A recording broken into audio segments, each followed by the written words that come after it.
been a real mixed bag. And it was a real mixed bag in Bosnia.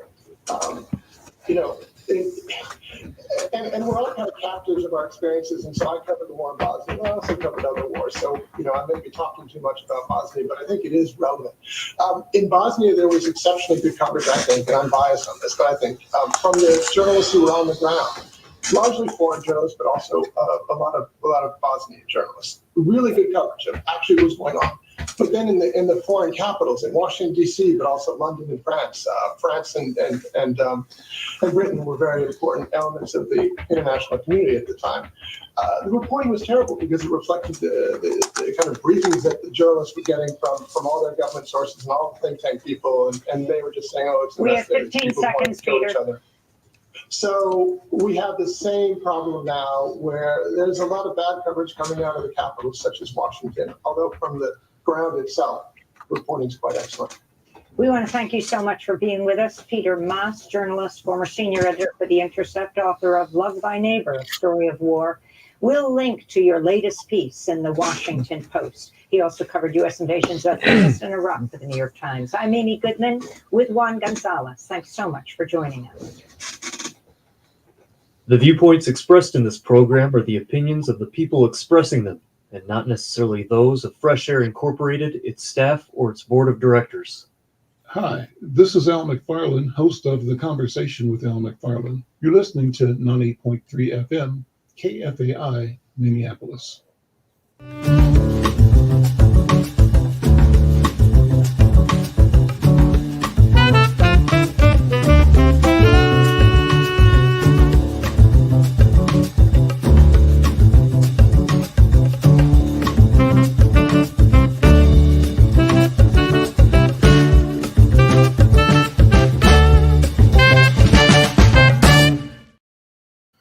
I'm Al McFarlane. Welcome to the Conversation with Al McFarlane. Glad to be here and glad to have you along as well.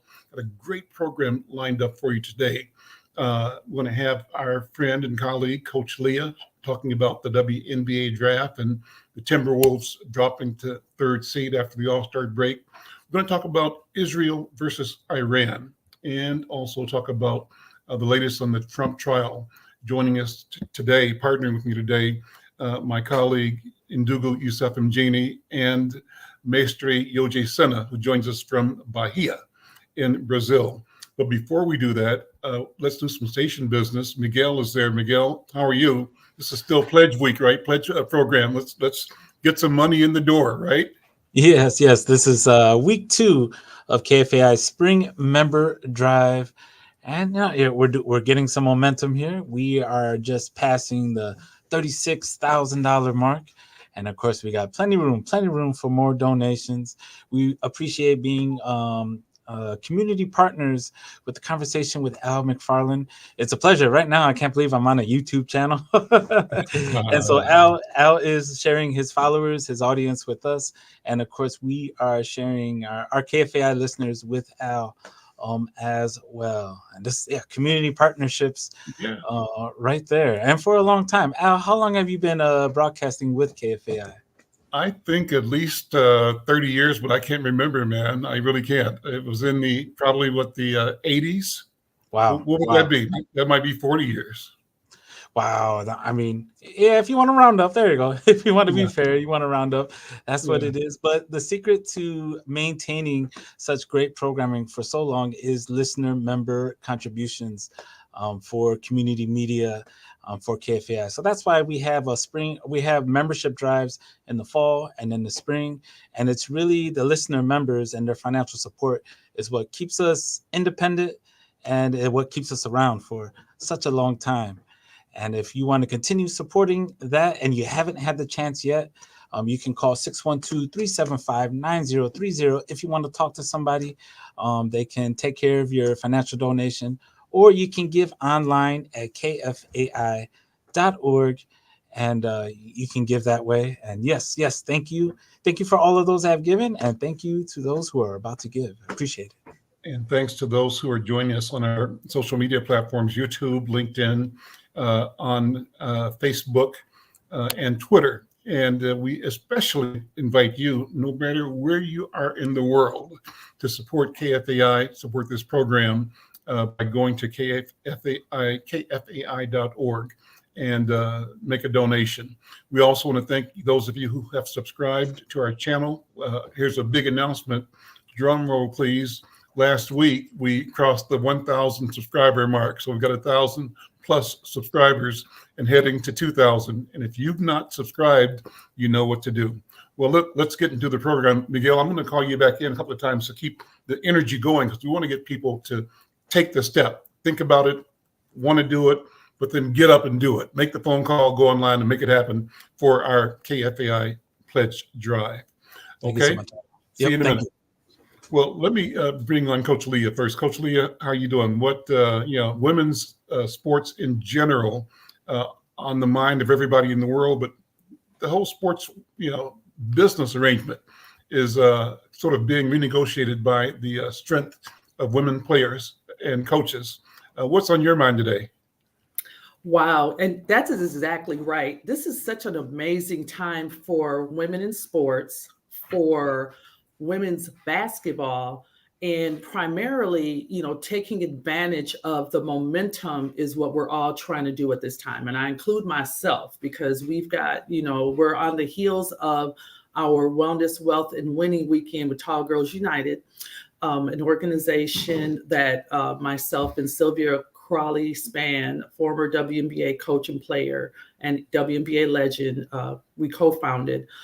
And what we're seeing is that what we saw is that literally on the heels of our fashion show, the tip-off fashion show, we received calls from individuals that had players that were going to be invited to the draft in New York, wanting to know who the stylists were and who the designers for those tall fashions, so that they could rock not the red carpet, but the orange carpet with those designs. And so we know for sure that Prissy Duck, which was one of our lines that we had in our fashion show, was at the draft. And so, that those types of things are so exciting. It's so exciting to know that we are all interconnected in the business of women's basketball and being seen.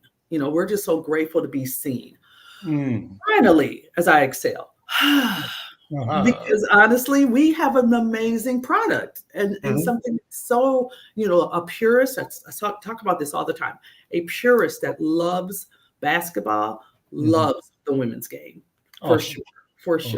So let's talk really quick about the draft. And of course, the number one pick for this year, 2024, was Iowa's Caitlin Clark. No surprise. Nobody was surprised.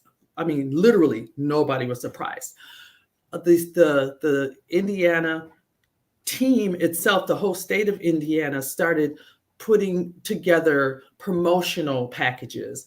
The sales of their season tickets is astronomical. They're almost gone, that type of thing. And so, and that's unheard of. That has never been the case, since the inception of the WNBA. And so, we're excited about that. Caitlin Clark very humbly talks about that she stands on the shoulders, and she does a very intentional job of mentioning first Cheryl Swoops, of mentioning first Candace Parker, of mentioning first, these women who paved the way for her to even have this platform right now, even though the media, the mainstream media, is really trying to push her as the spokeswoman for, the WNBA or for women's basketball or whatever.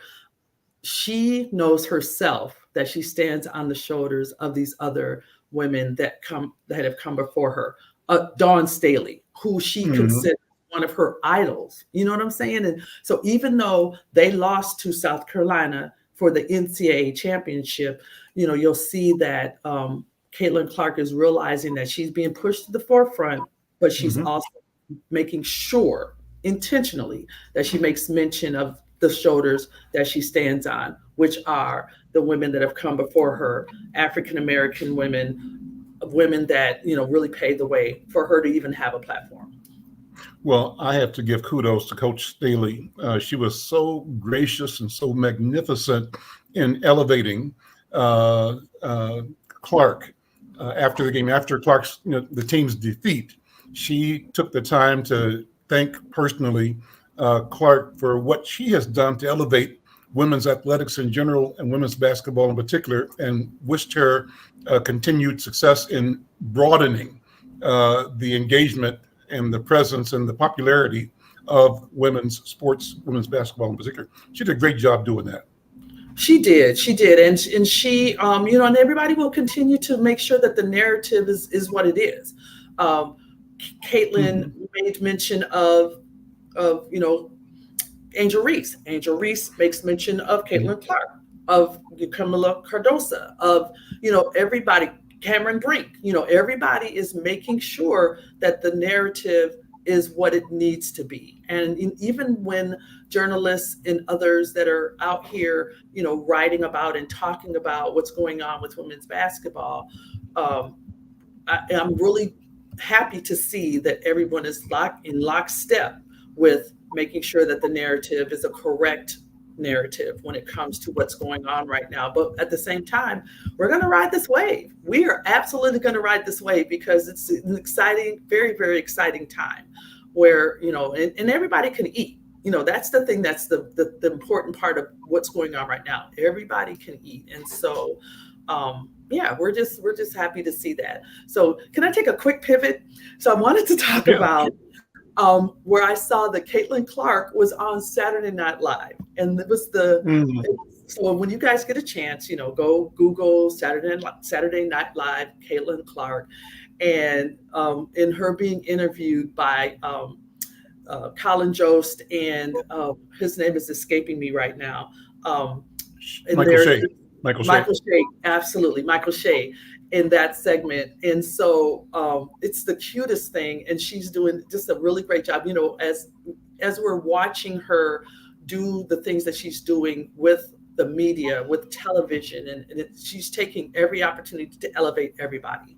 And that's what we should be doing. You know what I'm saying? Yep. Even though it's kind of about her, it's really about the momentum of women's basketball and the momentum of women's sports as a whole. And so it's I'm loving it. I'm loving it. So when you get a chance, definitely go check that out. So yeah. Camila Cardosa, Angel Reese. So what an amazing opportunity that the two of them are going to have. USC, South Carolina's 6'7" center, Camila Cardosa, was the second pick of the WNBA draft this year, going to Chicago.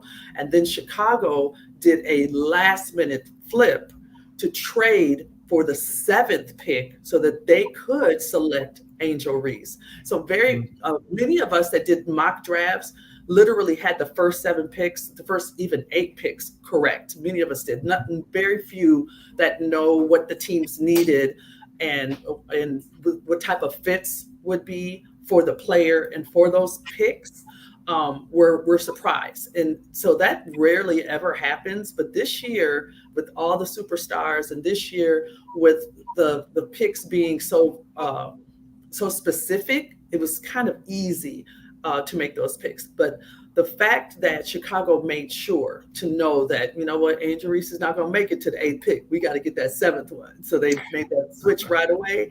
And now you're going to see Angel Reese and Camila Cardosa, who have been playing against each other in the SEC for the past 2 seasons, play together on one team.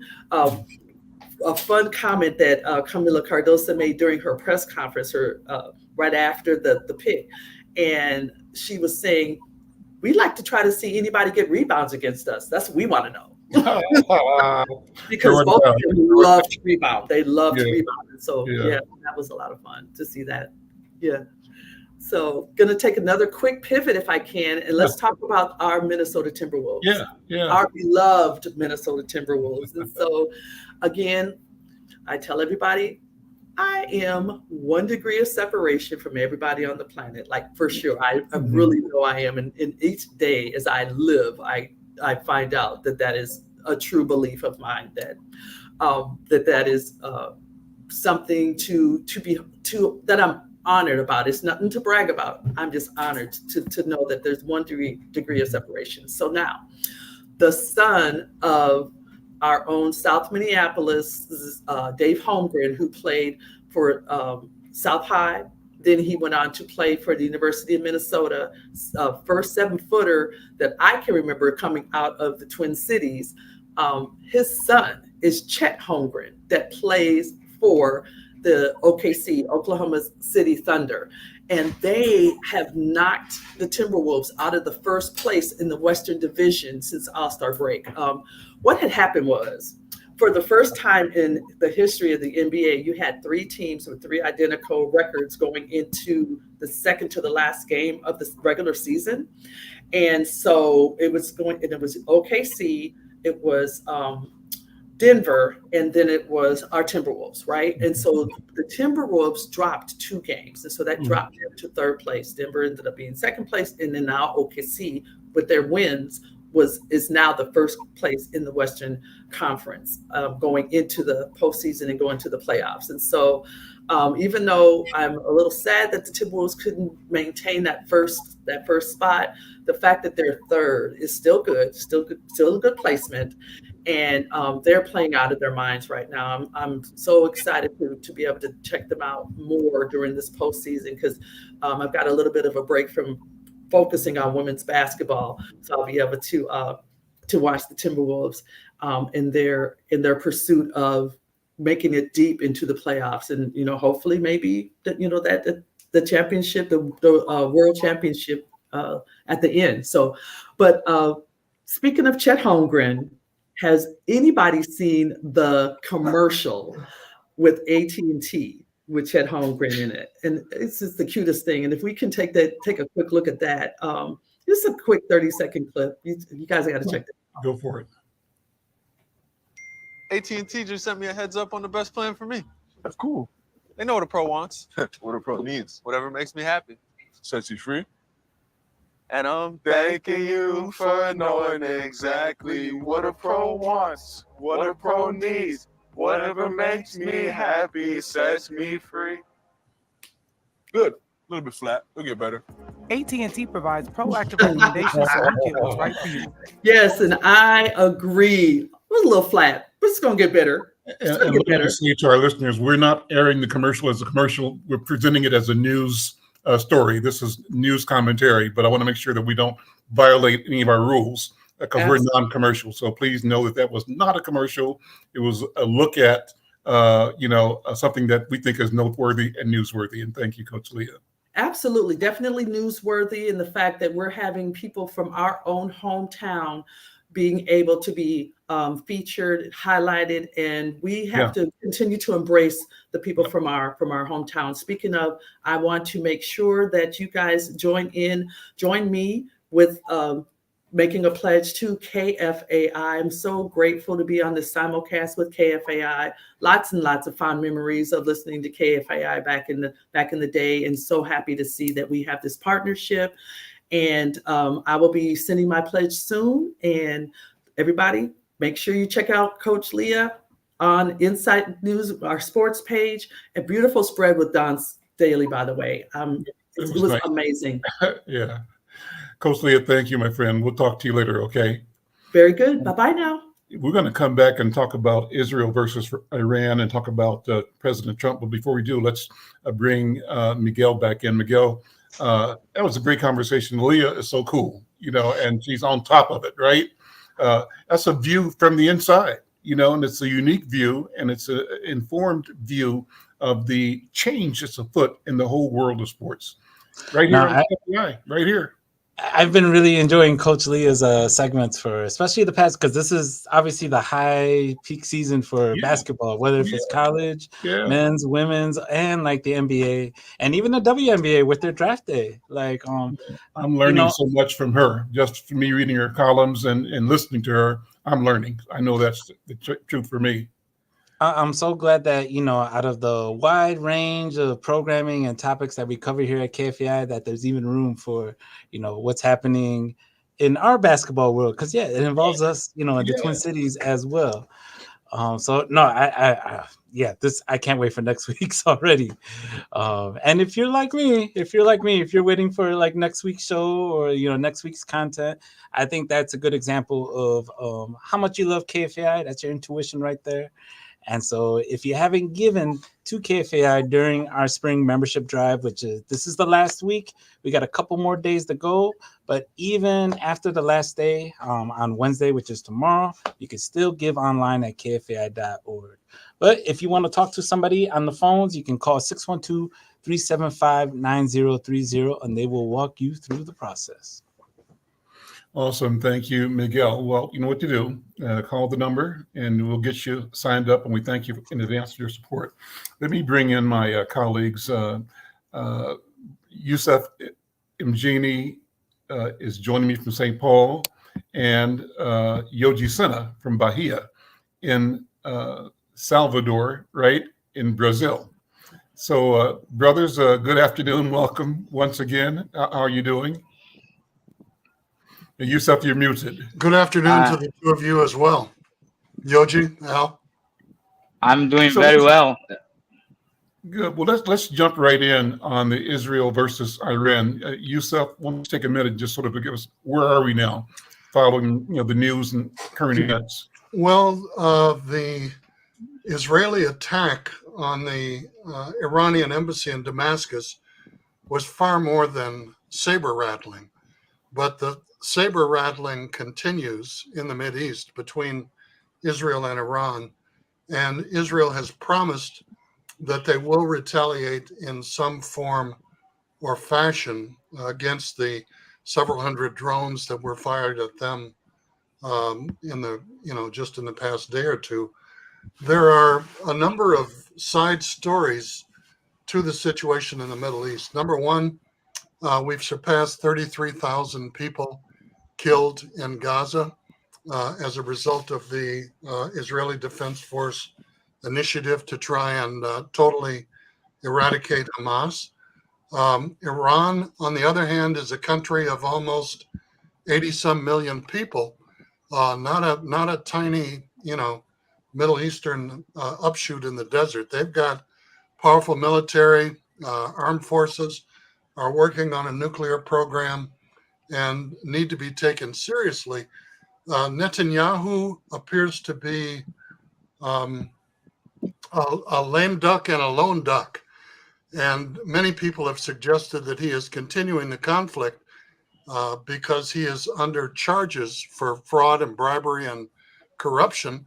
And the minute that he is no longer in office, he goes into the courtroom and faces an extended jail sentence. So for him, there are benefits. He's using the Trump excuse that you can convict a sitting prime minister or president, and wants to maintain the conflict.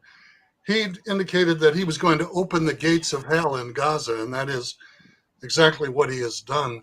We've seen protests all over the globe: the Golden Gate Bridge, Paris, Miami, New York, Chicago. And these are not necessarily pro-Palestinian protests. These are ceasefire protests that people are opposed to the carnage, to the deaths, to the damage that's taking place in Gaza, and the senseless killing of civilians, the most notable of which was Yoji, help me, was it the World Central Kitchen, where the 7 or 8 Yes. Humanitarian aid workers were killed about a week ago after informing the Israeli Defense Force of their route and their caravan and being assured of safety. We had a similar incident over the weekend where one of the, I forget, is it the Red Crescent that is their version of the Red Cross? They had gotten permission from IDF to go in and pick up a young boy in Gaza who was in critical condition and take him to where he could get satisfactory health care. And their vehicle was bombed and the occupants killed. So, and here's another piece that is often mentioned. More than 10,000 Jewish Americans have left the United States and returned or gone to Israel where they enjoyed dual citizenship to fight for the Israeli Defense Forces and defend Israel. So there are American citizens, albeit joint citizens of the US and Israel, on the ground participating in the conflict that's taking place in Palestine. And the United States has indicated that they will not participate in any on-the-ground conflict between Israel and Iran, because clearly Biden cannot afford to get drawn into it during an election year, okay, with all of the campaigning going on. At the same time, the Speaker in the House of Representatives has had calls for his resignation because he has promised this week to bring up 3 bills dealing with aid to Ukraine, Israel, and the Sudan, of which we've heard very little international information of late. So you've got all of these things taking place, and my grandmother would say the cauldron is beginning to boil. Okay, the temperature is rising, the conflict is becoming more tense, and the potential for armed conflict, for international conflict is increasing every day.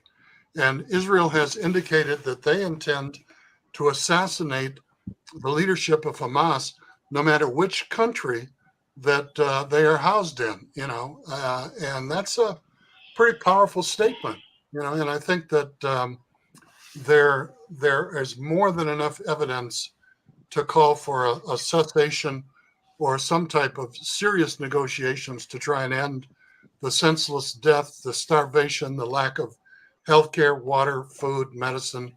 And the projections are that 1/2 of the people in Gaza will starve before July 1st under the current conditions. And with the killing of the World Central Kitchen humanitarian aid workers, who have served almost 1.5 million meals to people starving in Gaza, many of the aid organizations, the international humanitarian organizations, have pulled out until such time that they can absolutely guarantee the safety of their volunteers and aid workers who are on the battle lines trying to provide health care, trying to provide food, water, medicine, and support to civilians in Palestine. So very, very dangerous situation.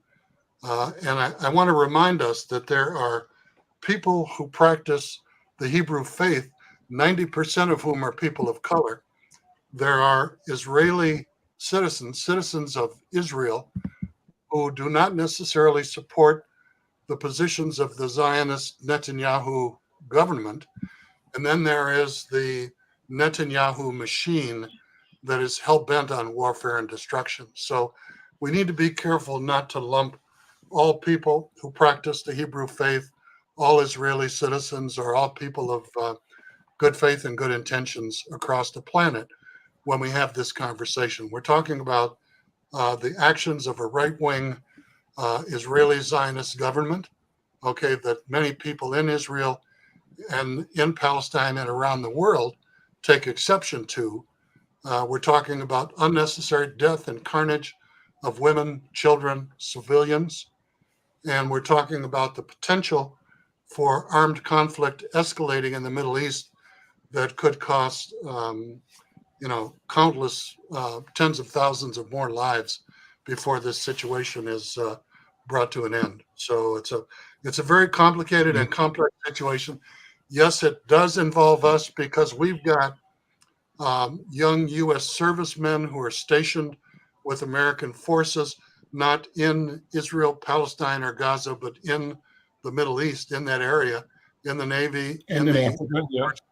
And we've got 83 military bases in Africa that are just a hop, skip, and a jump away from the Middle East. So it's a very, very dangerous and complicated situation now, Yoji, and we just have to hope and pray for some type of sensible resolution that is mutually beneficial for all sides. Yoji, how does it look from where you stand in Bahia? What's the conversation? What's Well, okay, Yoji?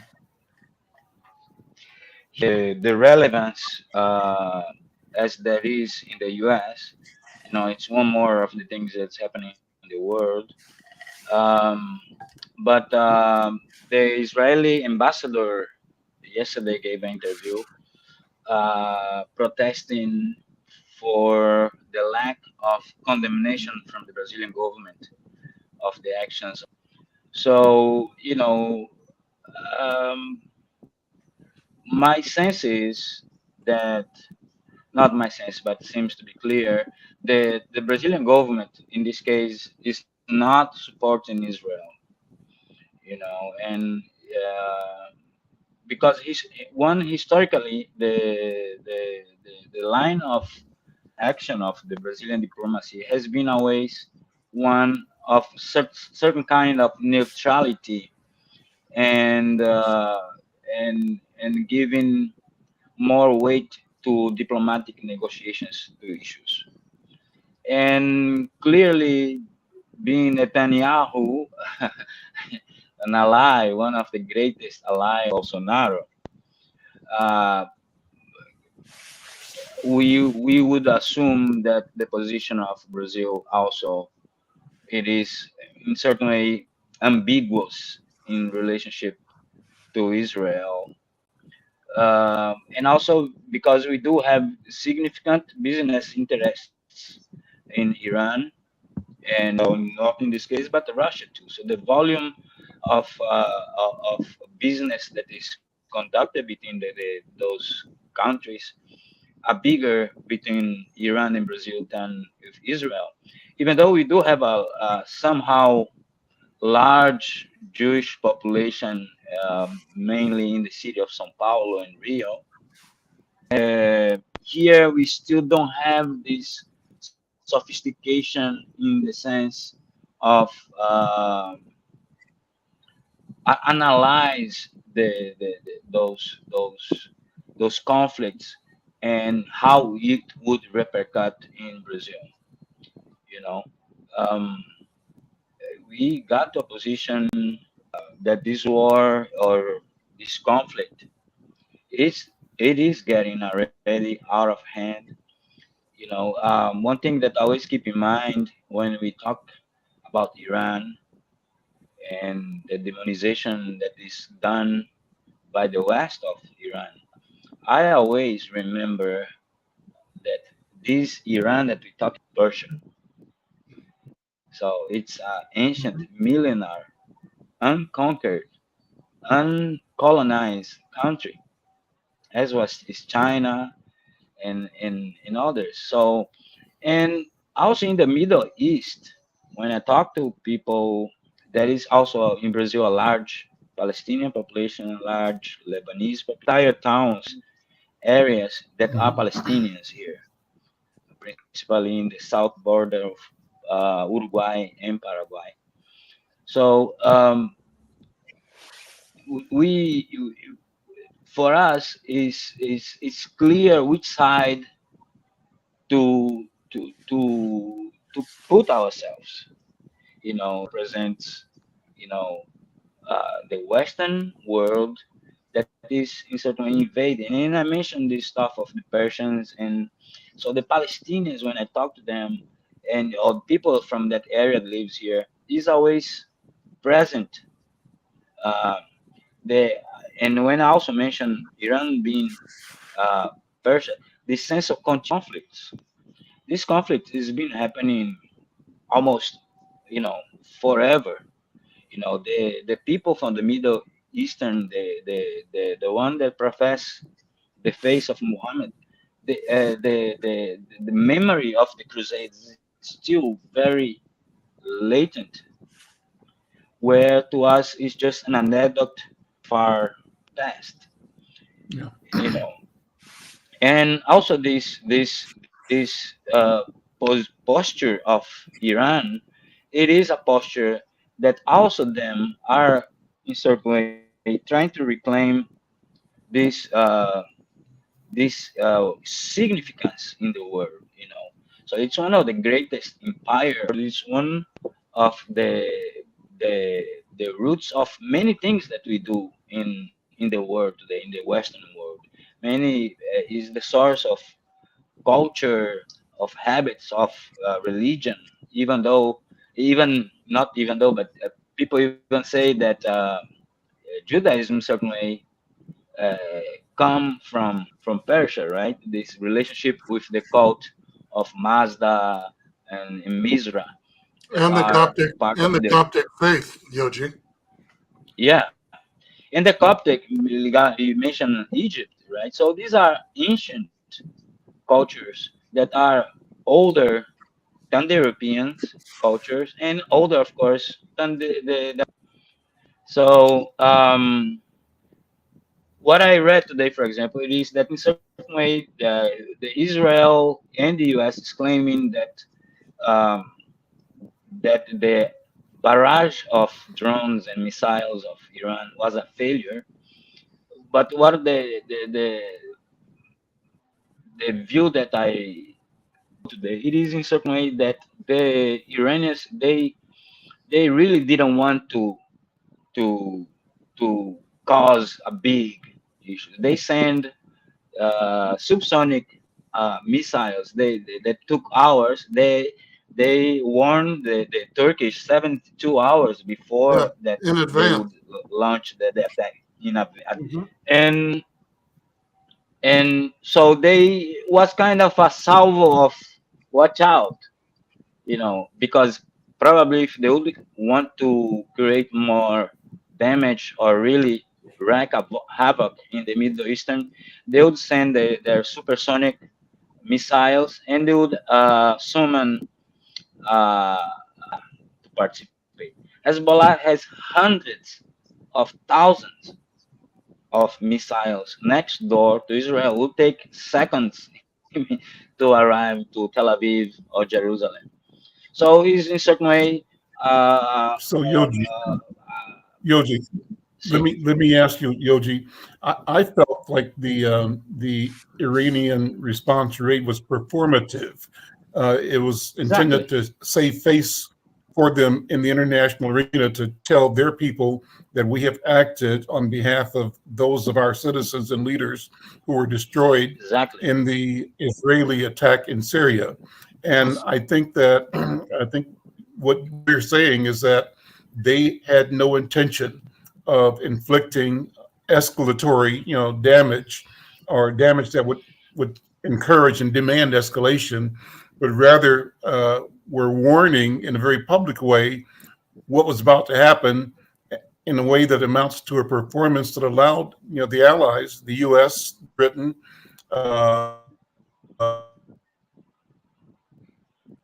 At least not yet. Okay.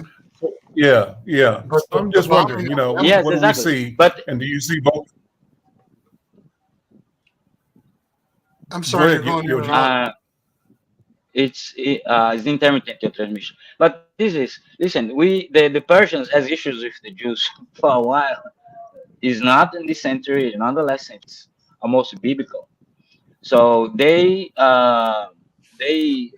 was a performative strike to, as you say, to maybe to domestic audience or to the Middle Eastern audience that they would not be quiet.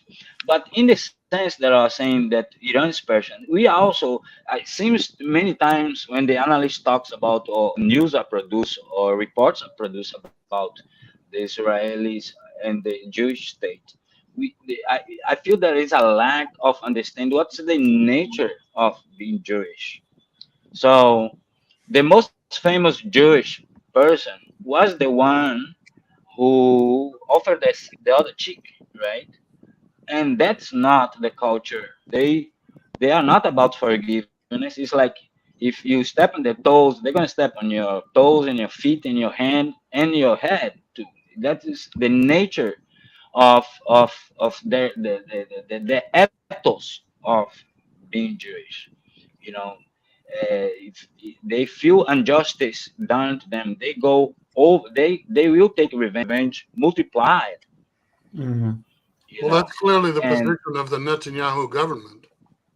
exactly, he's It's expected him, the Israeli, to be in this way, and we should expect that they're gonna do something also now. As you guys should be noticing, they try to draw the American in, you know, to do their We should they fight for them. we should also point out that Netanyahu's actions are intended beneath the surface to provide support for the candidacy of Donald Trump, because we know about the tension between Biden and Netanyahu, and that tension is increasing every day. Where Biden is telling him, "Look, think very carefully. We're not Yeah. automatically just going to jump in," and the pressure is building on And that is a President different posture of Biden, right? Because always been pressure. The total pressure, support. Yogi, is building on Biden to make the military aid to Israel conditional, because the assault weapons that the United States is shipping to Israel, you know who they're being given to? The settlers. Okay. Oh yeah. Everyday Israeli citizens are receiving assault weapons from the United States through the Israeli Israeli Defense Force. And so there's campaign issues of the U.S. presidency. There's international issues. But you don't drop a 500-pound bomb and level an embassy in a sovereign country like Israel did of the Iranian embassy in Damascus, and leveled that embassy to the ground without anticipating some warning or some potential for negative feedback as a consequence.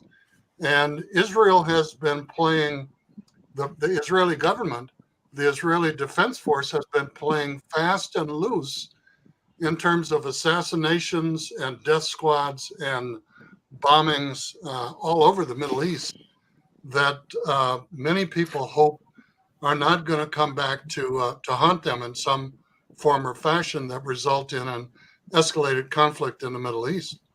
It's a very And having Let me, Donald Trump elected, they're gonna run free, the Israelis or the Netanyahu government. I think he's buying time, betting that Trump will be elected. with conflict.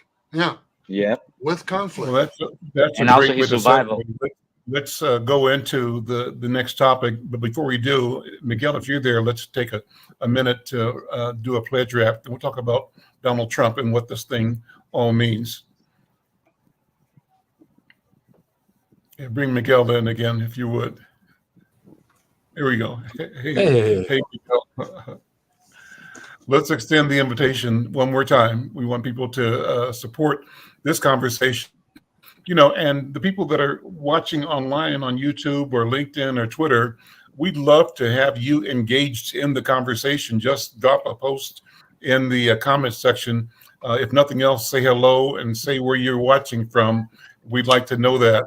But we also invite you to join our audiences here on the live radio on 90.3 FM and 90.3 .org or KFAI.org. That's global as well.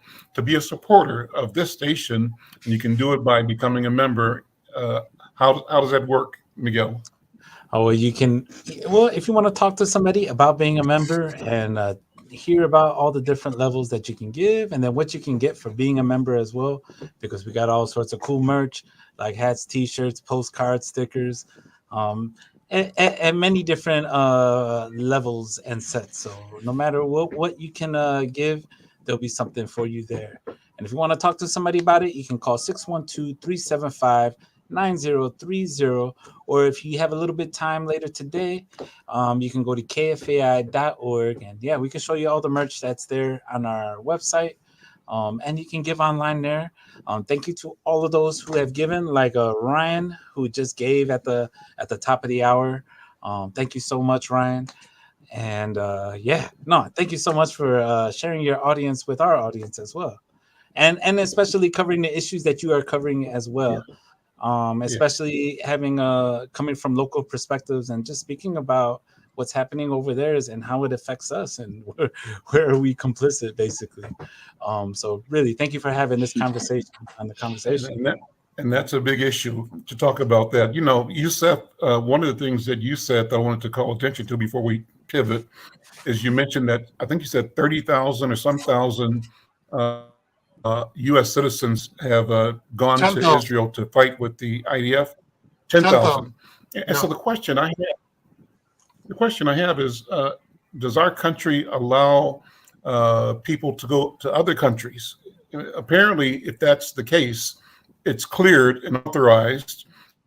What's the mechanism that allows a person to have dual citizenship and to freely serve under a different flag without renouncing his or her support for the American government and American flag? And I raised the question because this is where a lot of young Somalis have been prosecuted for attempting or stating that they intended to go to the Middle East to join jihad movements. So can Indian Americans, for example, can Somali Americans, for example, can Latino Americans who maybe have issue with the challenges in Central America or South America, can they all freely support governments, formal military operations in other countries, the way we've seen is happening with the 10,000 people who've left this country to support and join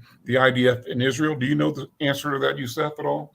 That figure was closer to October 7th than it was to today. We have no idea and no current reports of how many individuals have done that, Al. And Israel is one of the few countries that provides automatic citizenship to any Jewish person anywhere on the planet. So we have been allowing it.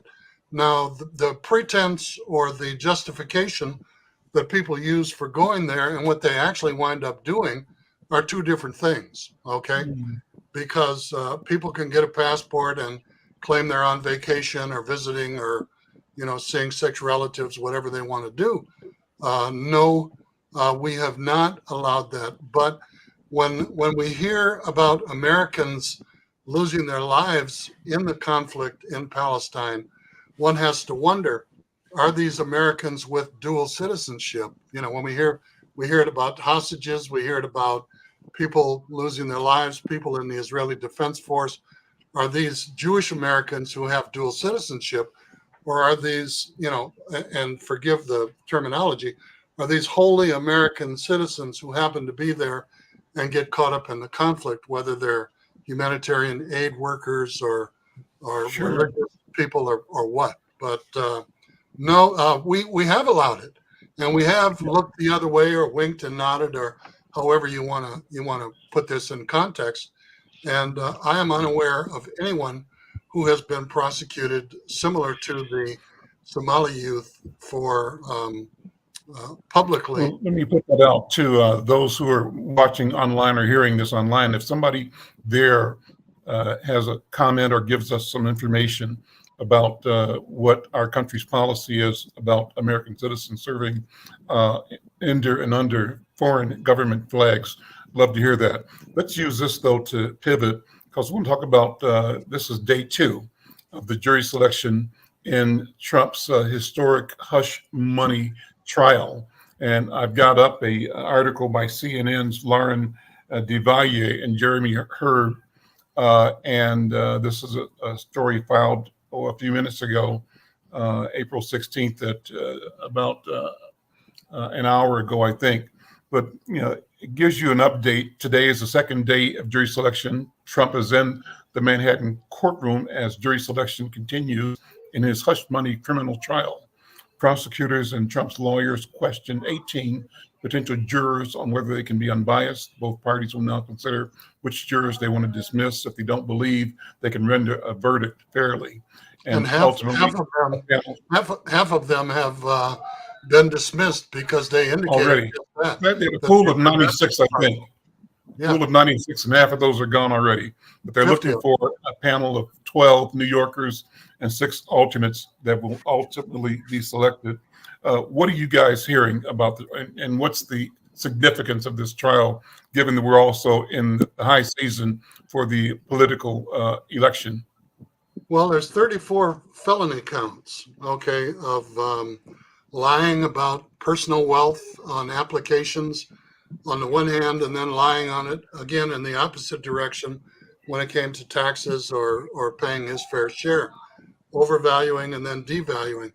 Melania Trump told her former press secretary, who wrote a book about the ins and goings of the White House and the First Lady, says that Melania Trump has indicated that this trial could be a game breaker, that it could cost Trump the election. And she has said that his dealings with a former porn star, Stormy Daniels, is Trump's problem, her husband's problem, not hers. And she was embarrassed and dismayed and distanced herself from her husband when this was in the headlines. And she stated that, this could cost him the election if he is convicted, found guilty. What are you hearing, Yoji? What are you hearing? And how's Brazil and how's the global South looking at what's happening in New York? Yeah, Brazil significant attention to the trial, and certainly it is almost like is causing a feeling, unique feeling of superiority about our country towards the United States. How we've been resolving the conflict with the ex-presidents that's highly tendentious to the right wing. So it seems that in Brazil, the justice has been more swift and serious. And to us in the media, seems more that the American justice system it's bending or is being influenced by Trump or giving him certain immunity. So he wouldn't be running if he's in Brazil. He wouldn't be running to presidency again. Like Bolsonaro is already barred from any elected position until 2030, right? And he's really in hot trouble. I don't know if you guys during Carnival he preventively went to spend a weekend in the Hungary embassy because he was expecting to be jailed. When they took his so seems in this case that the justice here is a little bit more just. But he took a lot of yeah,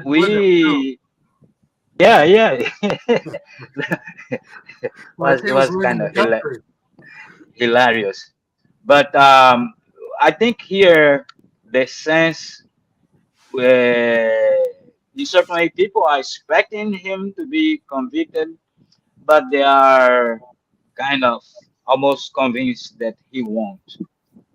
One important signal was that yesterday Trump indicated that, or over the weekend, he wanted thousands and thousands of his hordes and supporters to show up in front of the trial and raise hell. And he said if they didn't, that all hell was going to break loose. In reality, only a handful of his supporters showed up. There was a small caravan of a few vehicles with flags and insignias, and there were as many protesters, anti-Trump protesters, as there were supporters on opposite sides of the street in front of the courthouse. So his ability he was hoping to draw a crowd the size of the January 6th insurrection and got a handful of people who stood on the sidewalk and didn't even block traffic. So, well, anybody that was in the January 6th knows better now than to show up because they're in jail. Yeah. 1,000 of them went to jail. Yeah. But hey, you can't make this stuff up. So what does it mean for it is. Yusuf, what does it mean for the African American community as part of and the role we play in shaping, reshaping, redirecting this broad enterprise of governance in this country? And what does it mean for us internally in terms of how we work with each other to figure out ways to build on our desire for freedom and sustainability and dignity? Now, it is perplexing because the last time Trump ran, 12% of black males supported him. Hmm. And that number has only increased in the interim. And I'm anxious to have our leading academic researchers and social critics and analysts really take a deep dive and help me understand some of that, because I clearly cannot explain it.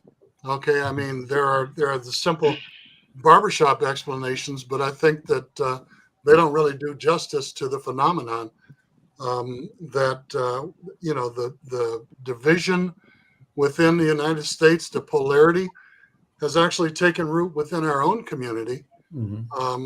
Is a fascinating item in and of itself, and may be worth some discussion at some point about how black Republicans believe that this man is the savior of humanity. You know, I need somebody to throw me a life preserver, because somebody's putting something in the script in the movie that wasn't in the script, you know, as far as I'm concerned. But a lot of people are very passionate about that. There's a lot of the polarity and the division in the United States has never been greater since the OJ trial. Okay. And they had to trot him out and refuse to bury him so they could put him on parade even in death, you know, to satisfy some of the lingering angst that OJ contributed to. But hey, these folks are real, and they reproduce too. So help me. Yogi, what do you think? Well, listen, this polarization right now, I think it's here too, it's unbearable in Argentina, but what also I notice here that's similar to the sentiment in the U.S. is that the left camp, uh, many black people here, as in the U.S., feels that the parties that generally summon us during elections for support and everything, after they are elected, they they forget us. So it's like they take the left take black people for granted because we were oppressed or are oppressed. They think with their discourse we gonna mindlessly support them. And there is the minutia, and that it is in the minutia that some of the black population, for a reason or the other, they tend to go to the right or to those bravados, because would make sense why serves in the American army too, right? We don't question that because maybe is when you say black people is not a monolithic block that thinks and acts all the time True. in the same way, True. History and that's reveals what's that. expected. Yeah, and from the right and from the left, right? So there is several motivations why there is this 12% of black males that because many black people do embrace the values of Eurocentrism. Many black people embrace it, sometimes and sometimes unconsciously. They are embracing or replicating, right? Yep. When they want to, they think about wealth only, accumulation, display of power. So I think it's normal, that there is, even though can irks me a little bit, but is expecting. It's like here in Brazil, in Bahia, right? We About 10 are, seconds. 10 yeah, seconds. we are 80-90% of population. That is never a black governor.